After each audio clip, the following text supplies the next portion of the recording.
Há mais de 400 anos que os marinheiros partilham histórias sobre um fenómeno misterioso situado no coração do Oceano Índico. Trata-se de manchas leitosas que se estendem por muitos quilómetros. Os navegadores relatam que os seus navios são cercados por vastas extensões de oceano brilhante, iluminadas por uma luz extraordinária. Em 2005, uma equipa liderada por Stephen Miller no Laboratório de Investigação Naval em Monterey, Califórnia, decidiu investigar a precisão destas histórias intrigantes. Documentaram um total de 235 ocorrências e conseguiram captar uma imagem de satélite. As amostras analisadas revelaram a presença da invulgar bactéria bioluminescente Vibrio arvae, que se agrupa em grande número na água. Os remoinhos de água são formados devido aos fluxos turbulentos que ocorrem nos rios.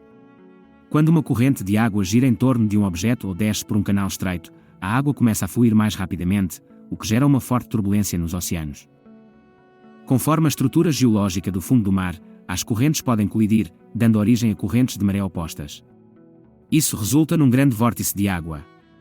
O redemoinho de Saltstraumen, perto de Lofoten, na costa da Noruega, é considerado um dos mais perigosos.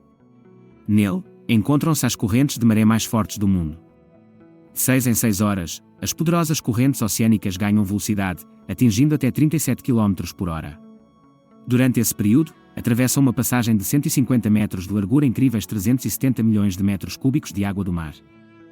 Isso resulta em redemoinhos que podem ter até 12 metros de largura e entre 4 e 5 metros de profundidade. Nos últimos 20 anos, o mau tempo no mar causou o afundamento de muitos superpetroleiros e navios porta-contentores, alguns com até 200 metros de comprimento. Esses incidentes são principalmente atribuídos às famosas ondas assassinas. Embora as lendas sobre essas ondas tenham existido por séculos, os cientistas só confirmaram a sua existência há algumas décadas. As ondas assassinas são ondas enormes e solitárias que emergem do oceano. Estas ondas podem atingir 20 ou 30 metros de altura. Apresentam um comportamento invulgar quando comparadas com as ondas típicas do mar. Aparecem de repente e são extremamente poderosas. O estudo destas ondas raras é um grande desafio. Ao contrário dos tsunamis, que são causados por terremotos submarinos ou deslizamentos de terras e se tornam altos em águas pouco profundas, as ondas assassinas surgem sem que ocorra qualquer acontecimento catastrófico. A altura das ondas assassinas é medida pela média das alturas das ondas, mas estas frequentemente ultrapassam essa média. Este facto sugere que estas ondas estão relacionadas com uma dinâmica própria e única. Ainda não sabemos ao certo como e quando estas ondas mortais emitem sons inexplicáveis. Bloop, Juliette e Tran são nomes atribuídos a sons misteriosos registados por hidrofones da Administração Nacional Oceânica e Atmosférica. Em 1997, os hidrofones captaram um dos sons mais altos de sempre, junto à costa sul da América do Sul. Este som, conhecido como Bloop, foi captado por 2 hidrofones situados a cerca de 4.800 km de distância um do outro, e assemelhava-se ao som produzido por um animal marinho. No entanto, o volume era demasiado elevado para ser gerado por qualquer criatura marinha conhecida. Apesar da teoria de que se tratava de um monstro das profundezas do mar, os cientistas sugerem que, na verdade, seria um grande iceberg a partir-se, embora muitas pessoas acreditassem que o som poderia ter origem biológica. Rios e cascatas subaquáticas. O nosso planeta, como um verdadeiro mestre-artista, criou fenómenos naturais únicos que nos surpreendem com o seu poder e beleza. A Maurícia é, de facto, um desses lugares especiais.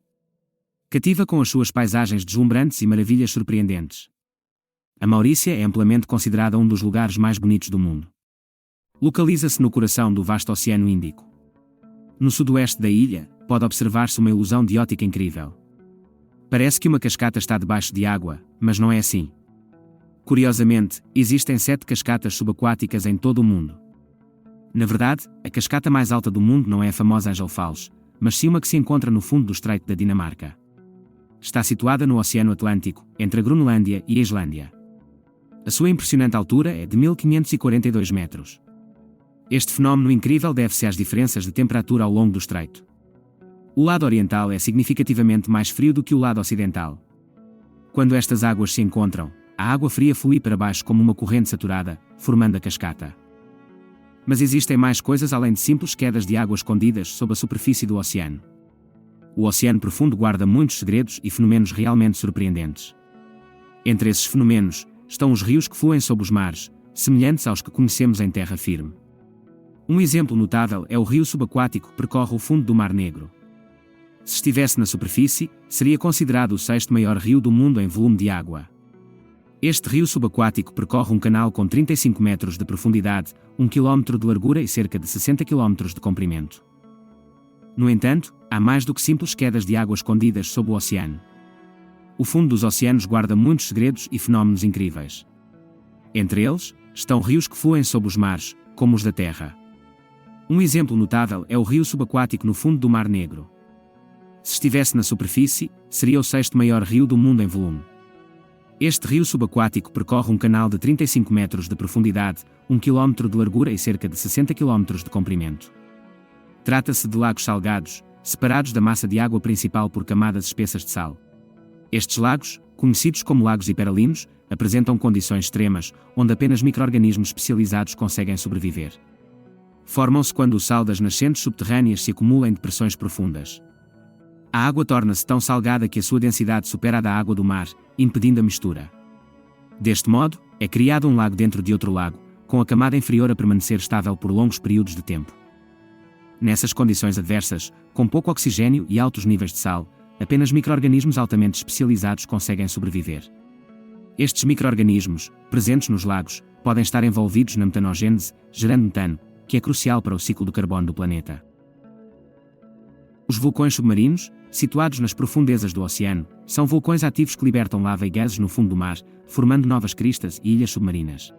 As fontes hidrotermais localizadas perto desses vulcões criam habitats para uma vida única, como bactérias, vermes e camarões que prosperam em condições de alta temperatura e pressão. Estes vulcões têm um papel essencial na formação da crosta oceânica, especialmente ao longo das cristas oceânicas médias, como as do Atlântico Médio, do Pacífico Oriental e do Oceano Índico. A água quente que flui através de fissuras na crosta terrestre, rica em minerais, sustenta ecossistemas que dependem da quimiossíntese. Ao estudarem os vulcões nas profundezas do mar e as fontes hidrotermais, os cientistas obtêm informações valiosas sobre como a vida se adapta e prospera em ambientes extremos. Esta investigação não só contribui para a nossa compreensão dos ciclos biogeoquímicos globais, como também suscita grande interesse no âmbito da planetologia. Isto deve-se ao facto de processos semelhantes poderem ocorrer noutros planetas e luas do nosso sistema solar. Ao estudar estas características subaquáticas, os cientistas têm a oportunidade de estabelecer paralelos e fazer inferências sobre ambientes extraterrestres, o que amplia a nossa compreensão do universo. Ondas quadradas. As ondas quadradas formam-se quando o vento empurra as ondas numa direção, ao mesmo tempo que uma corrente forte as empurra na direção oposta, criando um padrão semelhante ao tabuleiro de xadrez. A este fenómeno dá-se o nome de ondas transversais. Além disso, essas ondas podem ser formadas por duas tempestades que se juntam ou por uma mudança repentina na direção do vento. A aparência singular das ondas quadradas é realmente fascinante e ocorre em condições específicas que envolvem a interação entre o vento e as correntes de água. Observar este tipo de ondas é realmente um fenómeno raro e intrigante, que muitas vezes capta o interesse de quem as observa atentamente. À primeira vista, o mar parece calmo e suave, com as suas ondas a atravessar a superfície, mas isso é bastante enganador. De facto, as ondas podem atingir alturas de até 2 metros. A força da água é tão poderosa que pode virar barcos e pequenas embarcações. Durante tempestades, os marinheiros tentam alinhar a proa do navio com a direção da onda. Contudo, com ondas transversais, essa estratégia não resulta. Como a água bate dos dois lados simultaneamente, o navio balança de forma violenta e pode acabar por virar. Nadar no mar, especialmente quando há grandes ondas transversais, pode ser extremamente perigoso. Dentro dessas correntes, formam-se correntes caóticas que até os nadadores mais experientes têm dificuldade em controlar. Portanto, é importante resistir à tentação de nadar no mar com ondas achadrezadas. É mais seguro e inteligente observar esse fascinante fenómeno a partir da costa. As ondas quadradas costumam ocorrer em águas rasas, próximas da costa, por exemplo, nas praias dos Açores e na costa de Tel Aviv. Em geral, este fenómeno é bastante raro de observar. No entanto, há um local específico na costa oeste da França onde estas ondas transversais surgem com uma consistência verdadeiramente notável. Esse lugar é a Ilha de Ré. O litoral único e as condições climáticas particulares desta ilha contribuem de forma significativa para a ocorrência e formação regular das ondas.